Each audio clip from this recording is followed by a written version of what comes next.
Welcome to Bala cars. இப்போ நீங்கள் பார்க்க போகிற கார் பார்த்தீங்கன்னா மாருதி சுசுக்கியில் ஸ்விஃப்ட் டிசைரை பற்றி தான் பார்க்க போகிறோம். வாங்க வீடியோக்குள்ளே போகலாம்.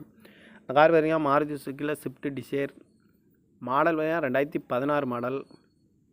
இதோட வேரியன்ட் பார்த்தீங்கன்னா VXI அப்படிங்கிற வேரியண்ட் தான். ஓனர் பார்த்தீங்கன்னா 2 ஓனர் இருக்காங்க. இது ஒரு பெட்ரோல் வண்டி தான். கிலோமீட்டர் பார்த்தீங்கன்னா 1,30,100 கிலோமீட்டர் ரன்னிங் ஆகிருக்கு. இதுக்கு இன்சூரன்ஸ்னு பார்த்தீங்கன்னா இல்லை. காரோட ப்ரைஸ் என்ன சொல்கிறாங்கன்னா 5,50,000 சொல்கிறாங்க. ரேட்டு குறைக்க முடியும்னு சொல்லியிருக்காங்க. குறைச்சி பேசி இந்த காரை பை பண்ணிக்கலாம்னு சொல்லியிருக்காங்க. ஏசி வந்துடும், பவர் ஷேரிங், பருண்டோ, ரிமோட் லாக் வந்துடும். சீட் கவர்லாம் பார்த்தீங்கன்னா நியூ கவர் தான் போட்டிருக்கு. அழகில் வந்துடும். டயர் பண்ண பார்த்தீங்கன்னா 4 டயருமே ஒரு 75% நல்லாயிருக்கும் அப்படின்ட்டு இருக்காங்க. இந்த கார் பார்க்க வேண்டிய இடங்கள் பார்த்தீங்கன்னா தர்சன் கார் ரோடு அப்படிங்கிற இடத்துல தான் இந்த கார் பார்க்க முடியும். TN 54L 5793 அப்படிங்கிற நம்பரில் தான் இந்த கார் இருக்குது அப்படின்ட்டு இருக்காங்க. காரோட